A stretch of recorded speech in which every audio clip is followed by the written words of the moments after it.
Hi, everyone. Glad to be here. Hope you're doing well. Okay, so let's begin with our practice. Go ahead and find your posture. So this is your practice, right? So decide, do you want to be a really comfortable position, laid back, feet up, or would you rather be in an upright but relaxed? You get to choose, right? Do you want to stay awake or do you want to be comfortable? Okay, and allow your eyes to close or have a low gaze. Again, your choice. I'm hoping this practice becomes yours. And you do it in a way that feels good, so you'll come back to it often. And then, if it works for you to take those deep breaths, if it helps to settle your attention, I'll save some time for that right now.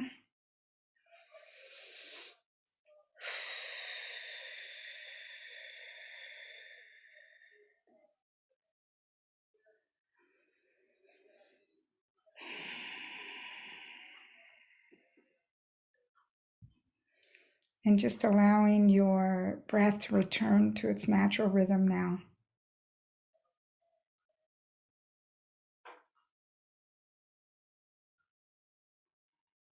So gently move your attention from all that noise or whatever you were doing before, all the thoughts or the entertainment or eating, whatever you were doing.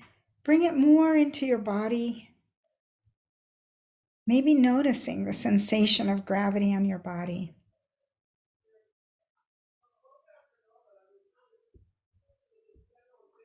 Noticing that heaviness or that pulling to the chair, however that feels to you.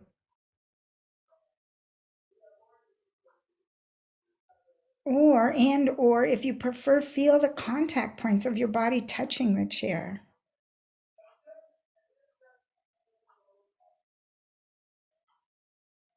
Noticing the sensation of your back touching the back, or your feet touching the floor, or the pressure of your body on the seat.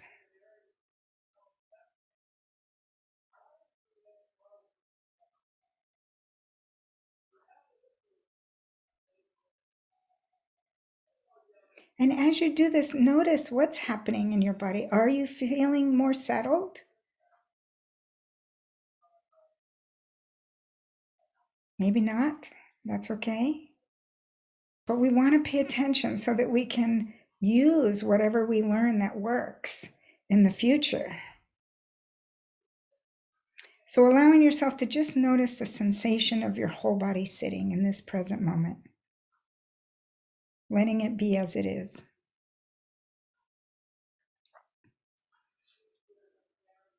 So I want to invite you to bring to mind a person that you really love, that you really care about. Actually, it can be an animal too.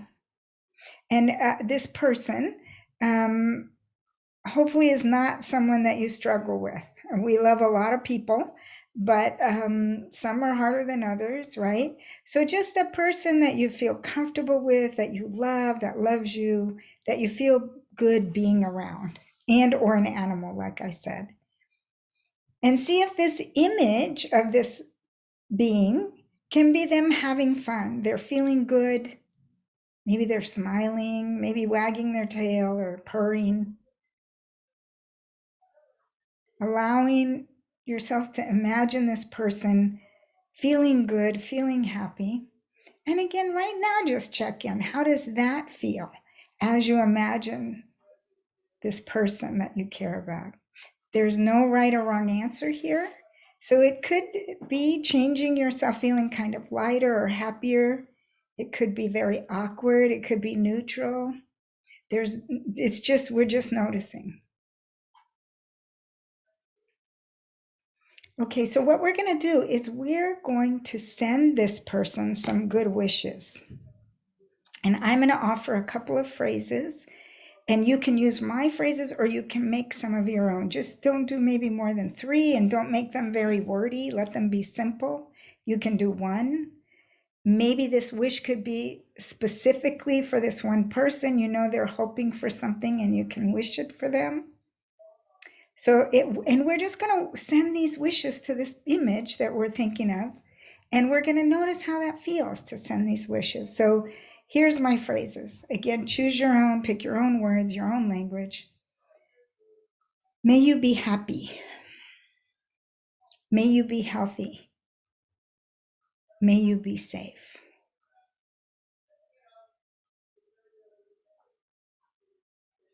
May you be happy. May you be healthy.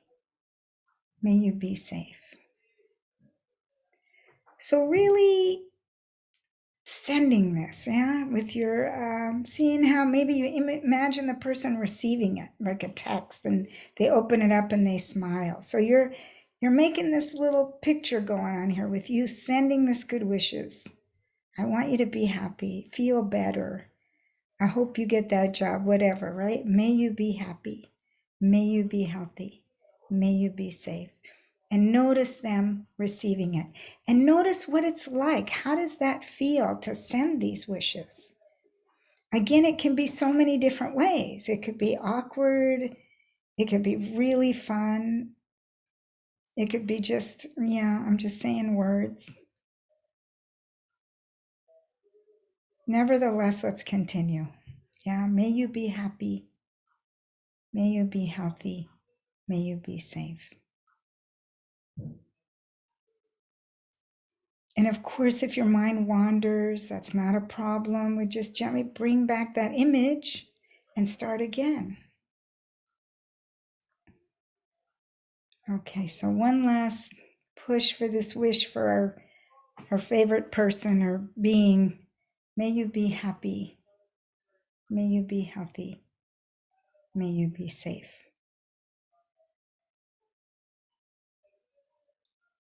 Okay, so let's let the image of that person fade away. Actually notice yourself again, the sensation of your body sitting.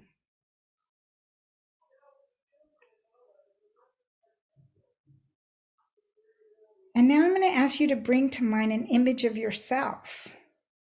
So it can be you as you are now, or you at any age, an infant or a young child, teenager, whatever. And given the mind-body connection, see what you can just try this out. See if you don't like it, you don't have to do it. But put your hand on your heart, because what happens is the body responds to touch. The mind and the body respond to touch. And so we're holding our heart, and then we're going to send these wishes to ourselves. Again, send them how you like them, what wishes you like. May I be healthy. May I be happy. May I be safe.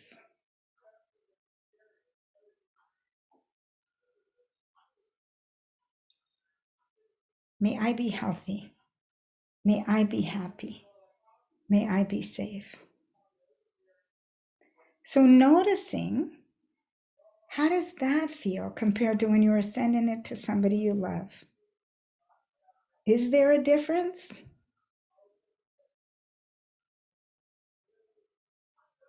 And we're letting it be exactly as it is. How does it feel to receive those wishes? How does it feel to say them to ourselves? May I be happy. May I be healthy. May I be safe.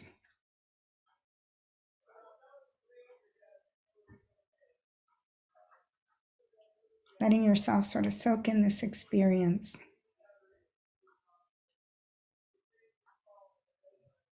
Okay, so go ahead and let that image of yourself fade.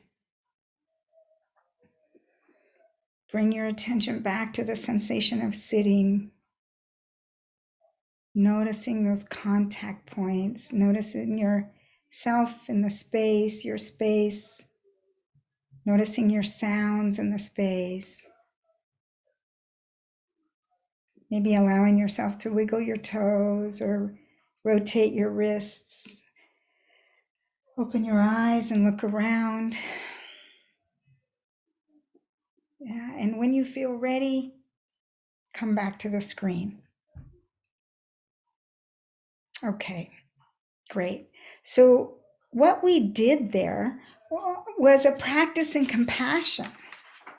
Yeah, and I don't know about you, but lately I've been feeling like things are really hard. And I feel like I said that in 2020 and in 2021, and now I'm saying it in 2022. I have a feeling that things are hard a lot of the times, right? And when things are hard, actually being able to access our compassion is really helpful. And so we're going to talk about that. And what I'd like to do, though, is start with a little experiment to prove a point. So the experiment is just for a second, you can either close your eyes or you don't have to, but bring your attention to the sensation in the inside of your palms. See what you notice there. It's probably temperature or some kind of sensation or moisture. Okay, so now I'm going to ask you to switch that your attention from your hands to your feet. Again, notice the sensations there. What is the temperature? What are the sensations? What is the moisture level? Yeah. Okay, great. Experiment done. So pretty simple, right? I asked you to move your attention from your hands to your feet. So even though it's simple, the thing that I want you to see that you did is you literally moved your attention. So I want you to know that we can do that. We can move it from angry to happy. We can move it from hands to feet. We can move it all over. We actually have the ability to work with our superpower. Okay, but now what if I asked you to move your attention to the sensation of your spleen? So what is that, right? So it's an organ in your body. I have no idea where it is, but it's an organ. So why is it hard to bring our attention there?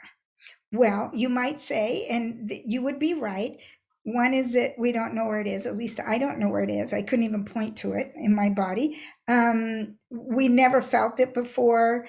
Maybe it runs in the background, quiet, all that type of thing. And some of that is very correct. But there is one major reason why it's harder to bring your attention to your spleen, which is that we're never asked to bring our attention there. So we're asked all the time to bring our attention to our hands and our feet. Every time we pick something up, or step somewhere, we have to know where our hands are. We have to know what our fingers are doing, where our feet are, in order to get done what we want done. So we're always bringing our attention to our hands and our feet. So it's easier to find them.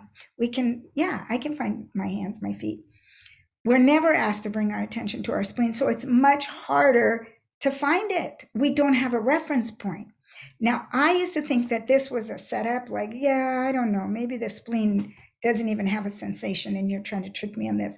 But in fact, some student told me once that she knows where her spleen is because she had issues with it. And she could, in fact, feel it even when it's not giving her problems, because she was asked to bring her attention there often because it was bothering her, right? So she could find it easier. So that's the point. Where you bring your attention more often is where you can find it, where you can put it there easy. I hope that makes sense. Okay, hold on. I'm going to share my screen. So the lesson is, the more often your attention goes somewhere like hands or feet, the easier it is to put it there when you need it, right? So when you want to pick up that phone, your attention goes to your hands. When you want to step down or do something, your attention's going there. So if you purposely bring your attention to compassion, like we did, or even any positive states, the positive states are like gratitude, kindness, forgiveness, generosity. If you bring your attention to those more often, you will make it easier for you to access those states when you need them. So it's like, without practicing, what's happening if you don't bring your attention to that often, what happens is that your default mode of your survival brain will be like the front of your phone. It'll be the thing you have the most access to: the anger, the depression, the sadness, the anxiety, whatever, right? So That's not what we want, right? What we want is to practice more often so that that puts our positive states front and center on our phone so that we can actually pick them often, right? We bring our attention more often to gratitude, compassion, and kindness, then you'll have easier access to those states when you need them. Okay? Now, how does it help to be able to call up compassion? So we can call up many states. They all have the generosity, the kindness, the gratitude. They all have benefits if you call them up. But we're going to talk today specifically about compassion. So how does it help to be able to call up compassion? So I have basically two stories and then one science thing. It's two personal stories. So it can help calm anxiety. So here's my personal story. I and my husband actually were on the Bay Bridge, the San Francisco Bay Bridge, when the 1989 earthquake hit and that piece of it fell down. So we were right at the toll plaza. We weren't right on the bridge, but we were about a minute away from that part that fell. So, and because I was full of anxiety back then and didn't have any skills, I that made me very anxious to get on that bridge ever again. So one time, after I had been practicing a long time, excuse me, I was on the lower deck. So what that means, the lower deck goes one way. There's a whole bunch of cement above you, and I was on that part of the bridge, and I was stuck in traffic, just stopped. We couldn't move. I could feel the bridge sort of sway, and I started to get anxious, and so anxious that I was about to have a panic attack. So here I am in the car, trapped. Um, the bridge is moving. I think I want to jump out the window. Yeah. So what do? I say, okay, I'm going to do these practices, this compassion practice. I looked next to me in the car next to me, saw the people's faces, and I said to myself, may you be happy, may you be healthy, may you be safe. I looked on the other side. I send them good wishes. If they had children in the back seat, I send them good wishes. I looked in my rearview mirror. You know, every time a car moved up and I got a new person, I would send good wishes. What happened is like within about within about 6 to 7 minutes, I was feeling very relaxed and very happy and very loving and very compassionate because I had changed my physiology by bringing up my compassion, right? So it was so stark. It was like night and day that at first I was feeling like I'm going to jump out the window, jump off that bridge, like I couldn't handle being in that car. And after a few minutes, I felt like, you know what, everything's cool. If there is an earthquake, we'll all swim together. You know, I was so relaxed and caring. So that's one way it can help calm anxiety. Another story I have is about emotional regulation because it can help there too. So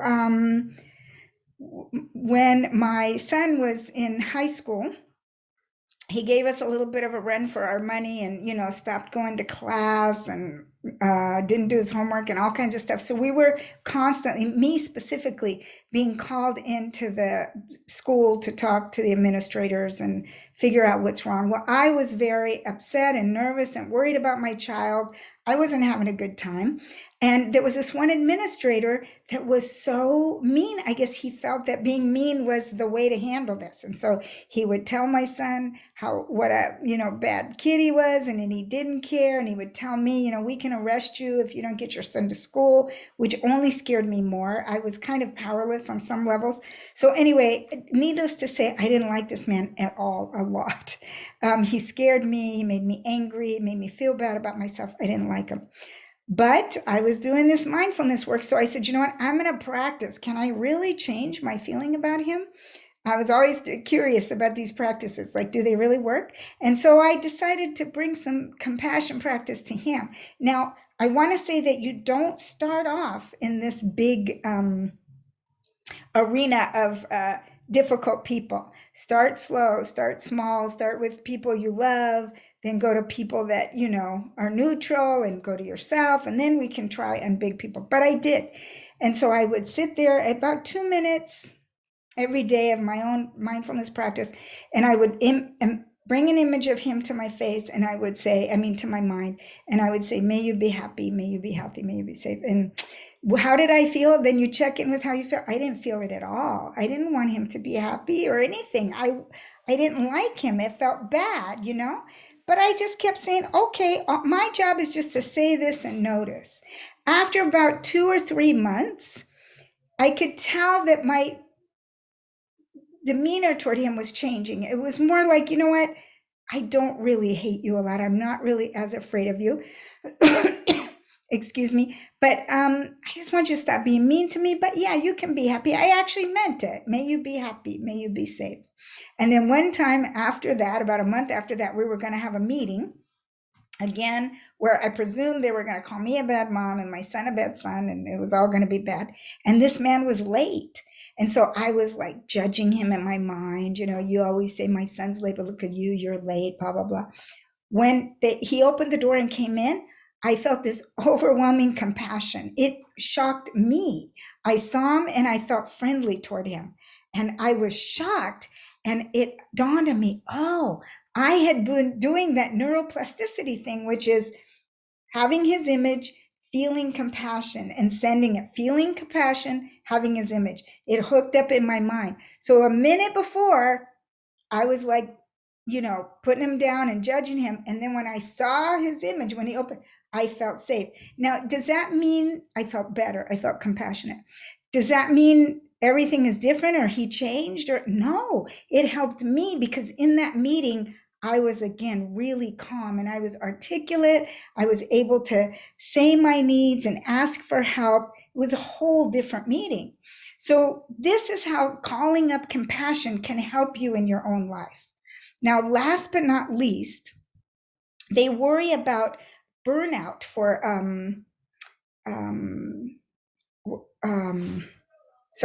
the frontline workers, right? So like the nurses and doctors on this whole COVID thing, the social workers, teachers, right? Who are in the front lines where it's jobs where you see a lot of other people come in who are suffering. So what they did is they put some of these people in brain scans and they had them imagine their clients, like, or showed them pictures of people suffering. What happens is they found out that the part of the brain that activates when we're feeling empathy is associated with us experiencing pain directly. So we have mirror neurons. When we see people feel pain, we feel pain. So if you see images on news and they just go, it just hurts you, that's empathy, okay? And our dopamine levels, which is a hormone that helps us with a pleasure and feeling good or reward, go down, right? Too much empathy. So if you're in a job where like you're seeing everybody's pain, right, causes empathetic distress and it reduces your capacity to feel pleasure and motivation and reward. This is burnout, right? So then what they said, well, what if we do this compassion practice? What if we have these people do this compassion practice? So they had them put them in there and then said, yeah, notice your clients, but send them good wishes, right? What they found in the brain, a whole different set of brain lit up. The feelings of warmth and genuine concern for others paired with a motivation to help. So it was more like they were feeling for somebody else rather than with, right? We weren't feeling pain ourselves, we were caring about the other person. So compassion actually increases the brain activity involved in the dopamine. So the dopamine went up and the oxytocin went up in the body, which is the kind of the love caring hormone, right? That enhances positive emotions in challenging situations. So these positive emotions of compassion actually counteracted the negative effects of empathy and thereby helping build resilience and be more strong when things are harder. So practicing compassion, this compassion practice actually helps you have resilience in difficult times, right? Different from empathy. Okay, so I'm going to escape here. Okay, great. So I appreciate you listening. I hope that was understandable.